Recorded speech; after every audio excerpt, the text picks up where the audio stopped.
Welcome students, मैं doctor Smita Sharma और मैं आपको बीएससी पार्ट सेकंड का पेपर सेकंड पढ़ा रही हूँ, जिसमें हम यूनिट फोर्थ कर रहे हैं। यूनिट फोर्थ में 3 चैप्टर्स हैं, उसमें से हम सेकंड चैप्टर पढ़ रहे हैं जिसका नाम है सुपरपोजिशन ऑफ वेव्स। इसके अंतर्गत हमने कल इंटरफेरेंस को पढ़ा था और हमने देखा था कि इंटरफेरेंस की घटना किन किन के लिए होने के लिए किन किन कंडीशंस की ज़रूरत है, यानी व्यतिकरण के लिए किन शर्तों की आवश्यकता है और उसमें ऊर्जा जो है उसका वितरण कैसे होता है। उसका ऊर्जा का क्षय नहीं होता, पुनर्वितरण होता है। रीडिस्ट्रीब्यूशन ऑफ एनर्जी इंटरफेरेंस की घटना के दौरान होता है। आज हम दूसरा ये अध्यारोपण के सिद्धांत के अंतर्गत जो दूसरा इफेक्ट है, फिनोमिना है जो अराइज होता है, वो हम पढ़ेंगे। वो है बीट्स, विस्पंद।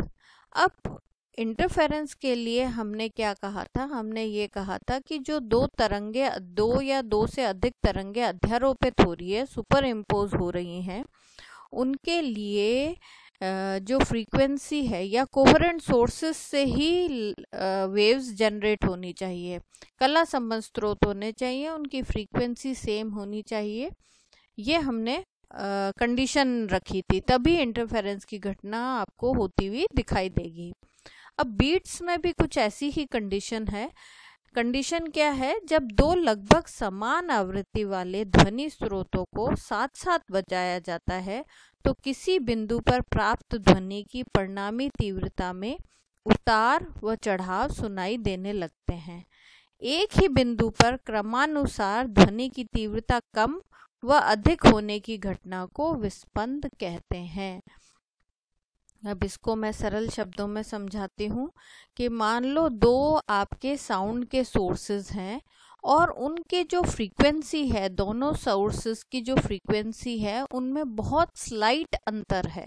सेम फ्रीक्वेंसी के नहीं है, अंतर है लेकिन बहुत मामूली सा अंतर है। Small differences there between frequencies of the two waves that are originated from two different sound sources, तो ऑडियो सोर्सेज हैं। तो वो हमने एक साथ उनको बजाया।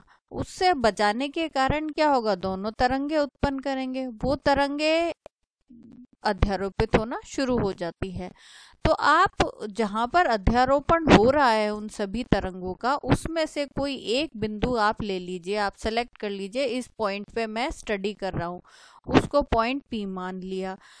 तो उस पी पॉइंट पर क्या होता है? जो रिजल्टेंट इंटेंसिटी है वो कभी तो आपको बहुत तेज सुनाई देगी उसी बिंदु पर, और उसी बिंदु पर कुछ समय बाद आपको एकदम धीमी सुनाई देगी। यानी यूं कह सकते हैं कि एक ही जगह हम खड़े हुए हैं और दो सोर्सेस से साउंड आ रही है, तो हमारे को उसी जगह पे खड़े खड़े आवाज एक कुछ समय के लिए तेज और कुछ समय के लिए धीमी सुनाई देगी। ये कुछ इफेक्ट ऐसा ही है जैसे अगर अपन ये एफएम रेडियो वगैरह सुन रहे हैं और अपन थोड़ा सा उसकी जो एरिया रेंज है उससे बाहर निकल जाते हैं, आउटस्कर्ट्स पे चले जाते हैं, जो उसका फील्ड है जहां जहां पर एफएम सुनाई देता है, तो क्या होता है? अचानक से आपको ऐसा लगता है एकदम क्लियर आवाज आने लग गई रेडियो के अंदर। फिर कुछ समय बाद ही आपको क्या होता है? उसी जगह पर आपने रख रखा है उसको, आप कोई गाना सुन रहे हैं तो गाने में एकदम स्पष्ट रूप से आपको सुनाई दे रहा है। कुछ समय पश्चात आपने उसकी सिचुएशन को चेंज नहीं किया, ना आप मूव हुए, लेकिन उसके बावजूद वो एकदम से धीमी पड़ जाती है। और फिर धीमे पड़ने के बाद कुछ समय पश्चात पुनः सुनाई देने लग जाती है स्पष्ट रूप से। तो ये जो ध्वनि का उतार चढ़ाव है, इस घटना को ही हम विस्पंद कहते हैं या बीट्स कहते हैं। तो ये बीट्स का हम मैथमेटिकल एनालिसिस करेंगे कि ये कैसे प्रोड्यूस होती हैं। तो इसके लिए मेन जो कंडीशन हमारी है, एसेंशियल कंडीशन बीट्स प्रोड्यूस होने के लिए, वो ये है कि जब जो ध्वनि स्रोत है उनसे जो तरंगे बन रही हैं, जो वेव्स उन सोर्सेस से ओरिजिनेट हो रही हैं, उनकी फ्रीक्वेंसी में स्लाइट डिफरेंस होना चाहिए, मामूली सा अंतर होना चाहिए। सेम होगी तो व्यतिकरण की घटना होगी, अलग अलग हमारी होनी चाहिए। अब हम इसका मैथमेटिकल एनालिसिस पढ़ लेते हैं कि ये हम मैथमेटिकली कैसे समझा सकते हैं इस घटना को। तो मैथमेटिकल एनालिसिस में हम सरलता के लिए हमेशा से ही दो ही तरंगे काम में लेते हैं, इसलिए यहाँ भी हम दो तरंगे ले लेते हैं।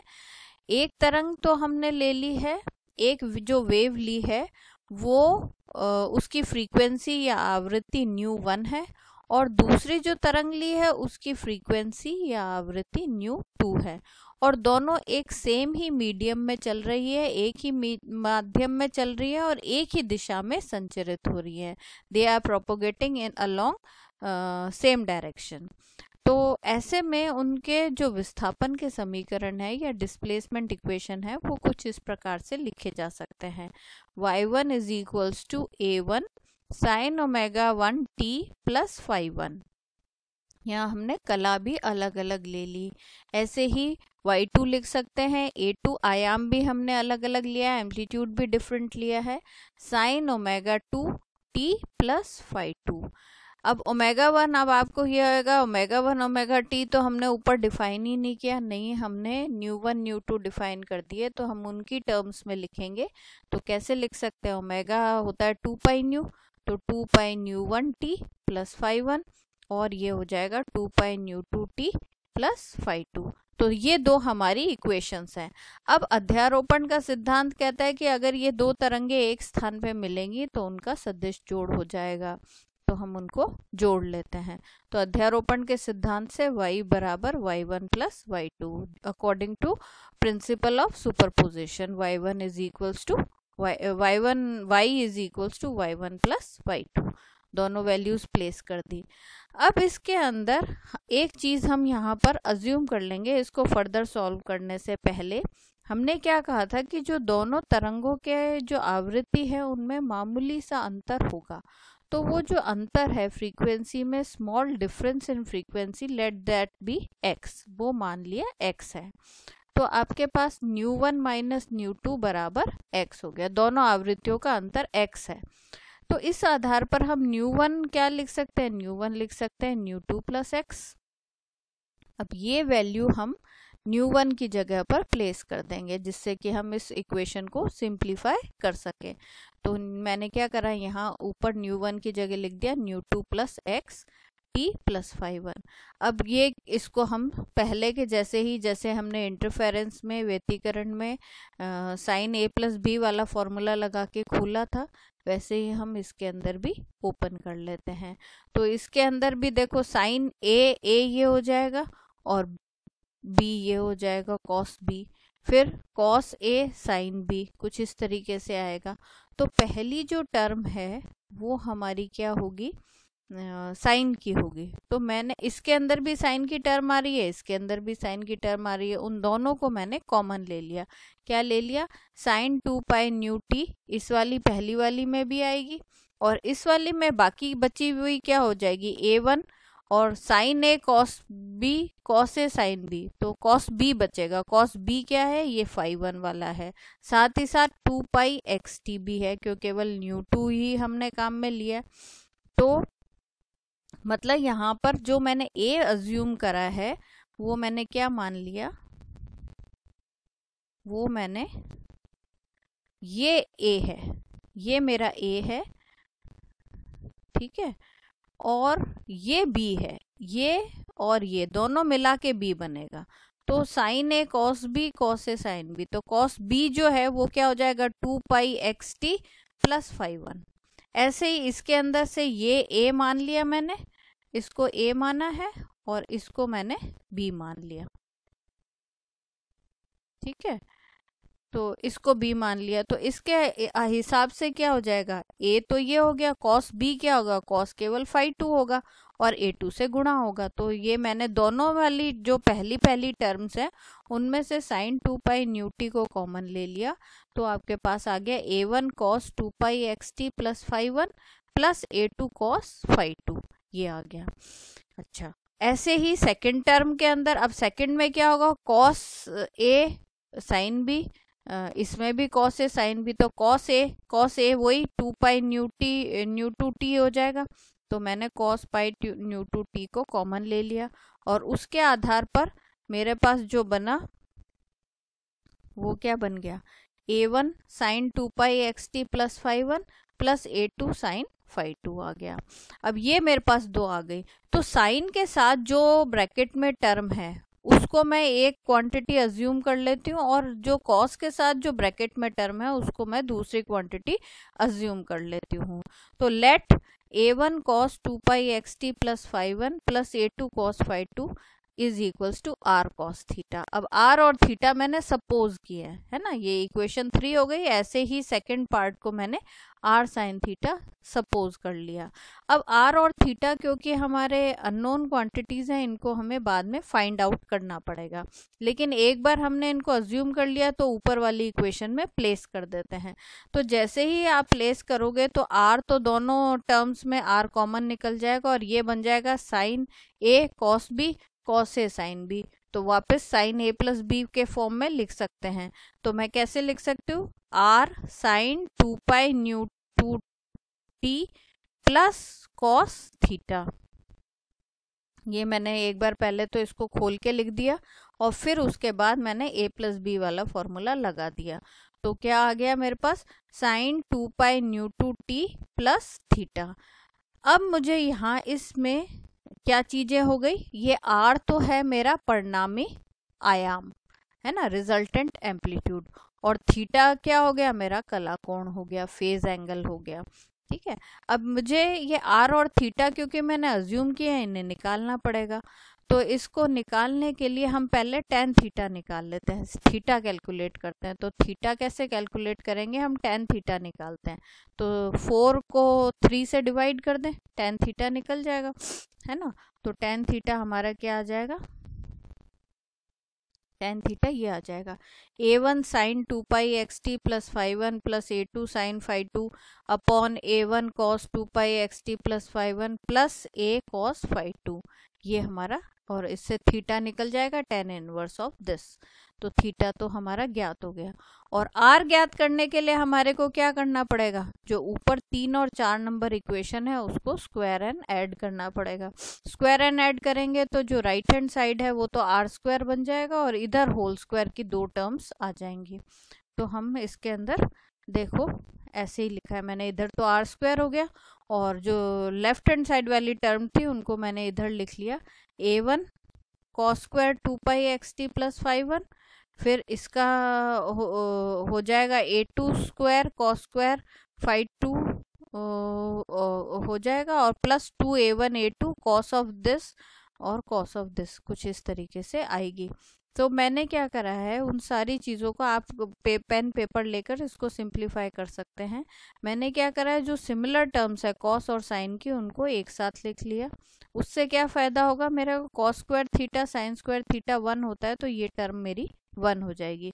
तो अगर सिंप्लीफाइड फॉर्म देखें तो मेरे पास क्या होगा, a1 स्क्वायर होगा क्योंकि ये टर्म हम मेरी, ये वाली जो पूरी टर्म है ये 1 हो गई। फिर a2 स्क्वायर के साथ जो टर्म है ये भी 1 हो गई, तो केवल a2 स्क्वायर रह गया, प्लस 2a1 a2 में cos a cos b plus sine A sine b है। तो ये किसका है, cos a माइनस b का फॉर्म है, तो मैं इसको cos a माइनस b के फॉर्म में लिख दिया।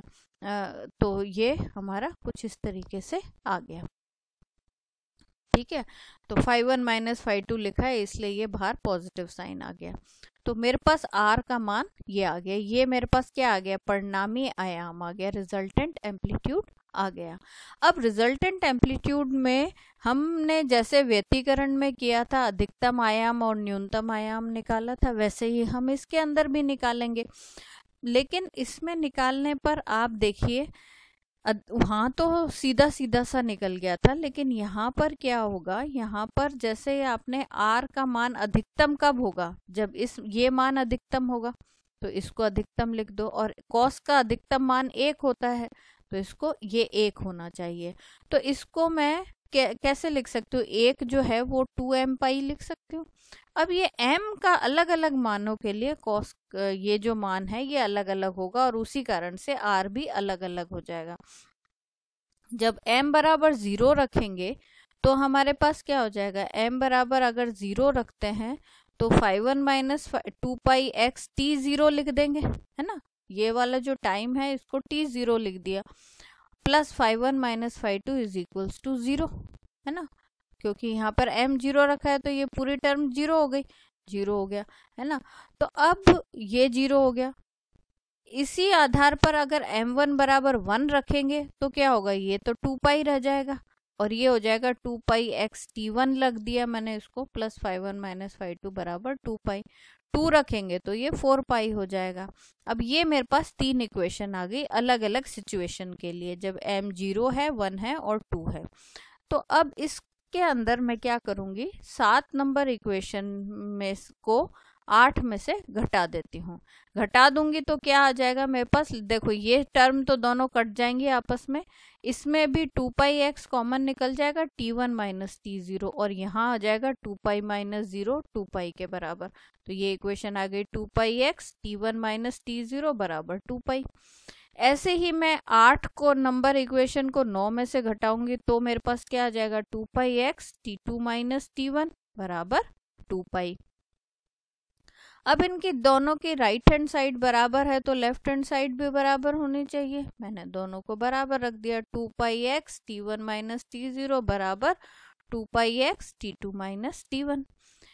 2 पाई x ऑब्वियस है, दोनों तरफ से कैंसिल हो जाएगा, केवल ये आ जाएगा t1 माइनस t0 बराबर t2 माइनस t1। ठीक है, अगर हम कोई एक चीज ले, किसी एक से सिंप्लीफाई करें तो हमारे पास क्या आता है, जैसे मान लो मैं t1 माइनस t0 का मान निकालना चाहती हूँ इसी इक्वेशन से, तो इस इक्वेशन से क्या निकलेगा, 2 पाई निकल जाएगा, कट जाएगा, तो t1 माइनस t0 का मान आ रहा है 1/x, ऐसे ही t2 माइनस t1 का मान आ रहा है 1/x। तो ये दोनों टर्म्स बराबर हैं, इन दोनों टाइम इंटरवल में समानता है और वो दोनों ही किसके बराबर है, 1/x के बराबर है।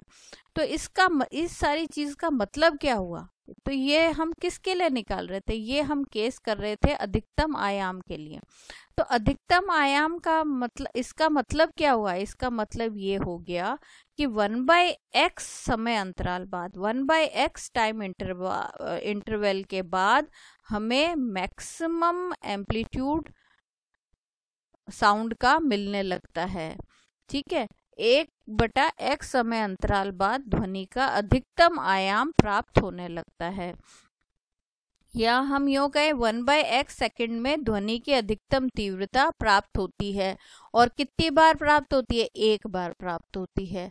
मतलब आप अगर 1 सेकंड की बात करें तो कितनी बार प्राप्त हो जाएगी, x बार प्राप्त हो जाएगी। भाई 1/x सेकंड में तो एक बार प्राप्त होती है, तो 1 सेकंड में कितनी बार, x बार प्राप्त होगी। तो हम 1 सेकंड में ध्वनि की अधिकतम तीव्रता x बार प्राप्त होती है। अच्छा, x क्या है, x हमारा दोनों आवृत्तियों का अंतर है। इसका मतलब ये हो गया कि अगर ध्वनि तरंगों में जैसे मान लो थोड़ा सा ही अंतर है, एक 260 है, एक 256 है, तो दोनों में जो हर्ट्ज है, दोनों में जो अंतर है वो 4 हर्ट्ज का हो गया। तो इसका मतलब क्या हो गया, इसका मतलब ये हो गया कि इन दोनों को अगर एक साथ बजाया जाएगा तो एक ही बिंदु पर 1 सेकंड के अंदर 4 बार अधिकतम आवाज सुनाई देगी, और मतलब उस बिंदु पर 4 बार ही अधिकतम आवाज सुनाई देगी, बाकी जगह आवाज डिमिनिश होगी। ये हमारा इसका मतलब हो गया। अब इसी प्रकार से हम न्यूनतम के लिए आर मिनिमम का केस भी अध्ययन कर लेते हैं। अब आर मिनिमम के लिए क्या होना चाहिए, आर मिनिमम के लिए जो cos 2 पाई x t प्लस 5(1 - 5(2) है उसका मान कितना होना चाहिए, -1 होना चाहिए। अगर -1 है उसको cos की टर्म में लिखेंगे तो लिखेंगे cos 2m + 1 पाई। अब इसमें भी m के अलग अलग मानों के लिए, क्योंकि इसके अंदर हमारा टाइम का फैक्टर आ रहा है ना, टाइम डिपेंडेंट फैक्टर आ रहा है, तो हम उसका अध्ययन कर रहे हैं। तो m बराबर 0 रख रहे हैं, तो m बराबर 0 पर हम टाइम को t0 मान लेते हैं। तो उस वक्त क्या हो जाएगा, m बराबर 0 रखने पर ये पाई के बराबर होगा। ऐसे ही m बराबर 1 रखेंगे तो 2 पाई x t1 प्लस 5(1 - 5(2) बराबर 3 पाई हो जाएगा। ऐसे ही m बराबर 2 रखेंगे तो 2 पाई x t2 प्लस 5(1 - 5(2) बराबर 5 पाई आ जाएगा। ऐसे हमारे पास 3 इक्वेशन आ गई 10th 11th और 12th। जैसे हमने आर मैक्सिमम के केस में किया था वैसे ही हम यहाँ करेंगे। 10 नंबर इक्वेशन को 11 में से घटाएंगे और 11 को 12 में से घटाएंगे, तो आपके पास कुछ ये रिलेशन आ जाएगी, 2 pi x T1 minus T0 बराबर 2 पाई। और ऐसे ही 12th में से जब 11th को घटाएंगे तो क्या आ जाएगा, 2 pi x T2 minus T1 is equals to 2 pi. क्योंकि दोनों की राइट हैंड साइड बराबर है, ये दोनों भी इक्वल होने चाहिए, तो ये क्या हो गया, T1 minus T0 should be equal to T2 minus T1। और किसी एक से मान अगर हम निकालते हैं तो क्या आता है, T1 माइनस T0 बराबर 1/x आता है। जैसे पहले आया था बिल्कुल वैसे ही T1 माइनस T0 बराबर T2 माइनस T1 बराबर x आ गया। अब इसको भी वैसे ही हम समझा सकते हैं कि 1/x सेकंड के समय अंतराल पर ध्वनि की न्यूनतम आयाम प्राप्त होने लगता है। अर्थात क्या मतलब हुआ, मतलब इन 1/x second in time interval of 1/x second the minimum amplitude of the sound is obtained। तो 1 सेकंड में कितना होगा, तो 1 सेकंड में ध्वनि की न्यूनतम तीव्रता हमारी x बार प्राप्त होगी, तो x बार प्राप्त हो गई।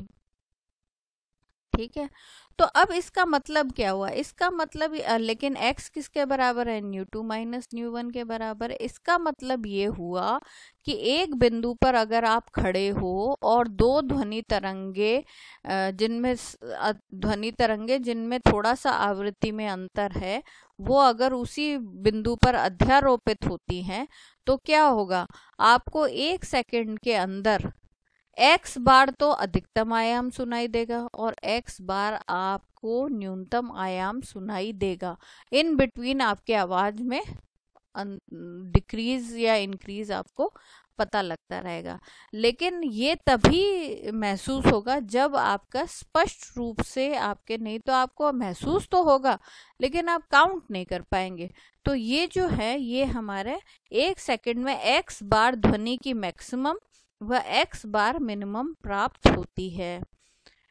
इस चीज को जितनी बार मैक्सिमा और मिनिमा मिलता है उसको हम कहते हैं beat frequency, frequency of beats, विस्पंद की आवृत्ति, x बराबर न्यू2 माइनस न्यू1 प्रति सेकंड पर सेकंड।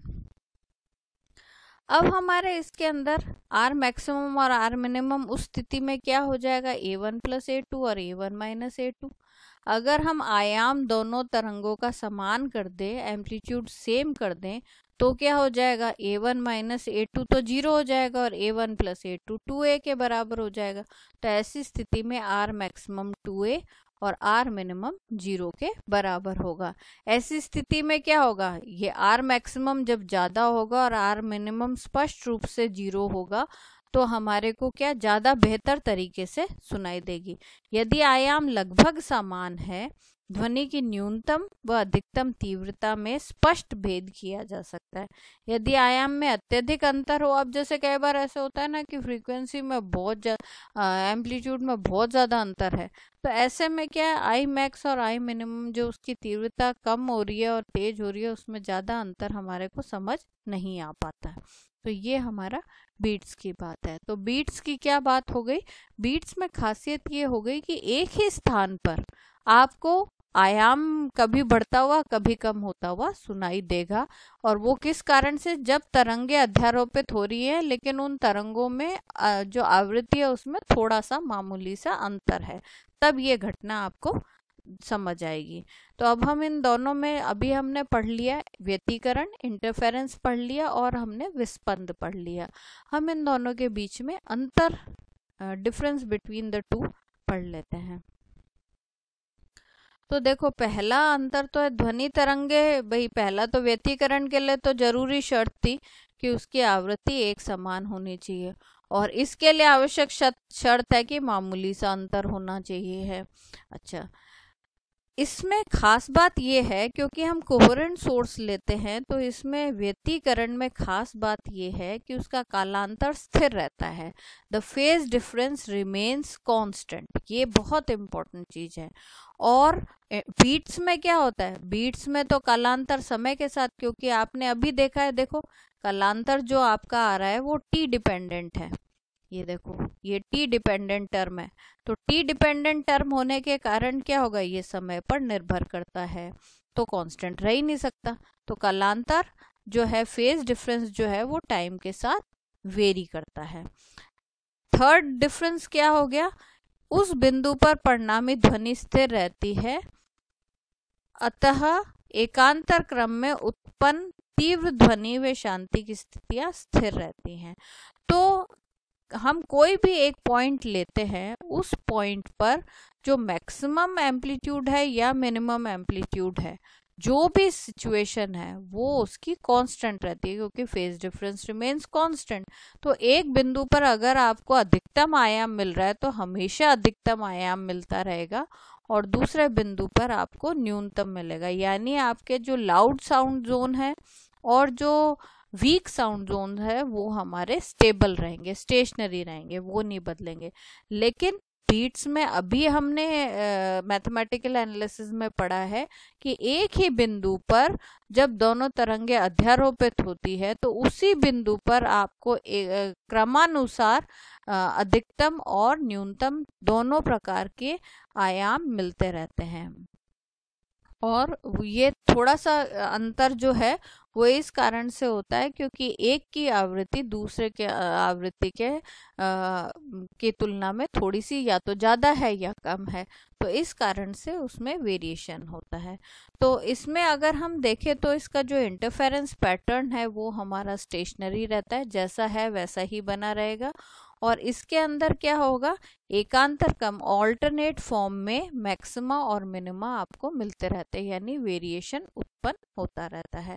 तो इस प्रकार से हमने व्यतिकरण और विस्पंदों के बीच में क्या अंतर है उसको हमने पढ़ लिया।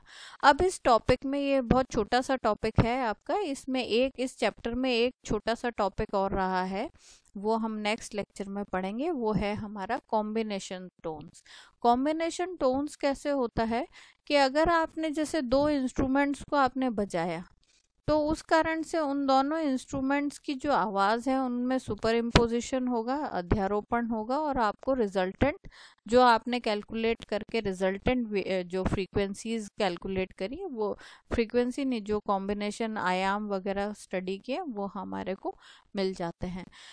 लेकिन कई बार ऐसा होता है, अगर आप स्पष्ट रूप से हम कान से समझ पाते हैं, वो मतलब अपने को पता नहीं लगेगा, लेकिन हम अंतर पता कर लेते हैं कि हमारे को कुछ अलग प्रकार की आवृत्तियां भी सुनाई दे रही हैं, जबकि वो आवृत्तियां वो इंस्ट्रूमेंट निकाल ही नहीं रहे, वो एक पर्टिकुलर आवृत्ति पर बज रहे हैं, लेकिन हमारे को उसके अलावा भी कुछ आवृत्तियां सुनाई देती हैं कान से, और वो हम स्पष्ट रूप से उनको पहचान कर लेते हैं। तो वो क्यों सुनाई देती है वो हम नेक्स्ट लेक्चर में पढ़ेंगे। धन्यवाद।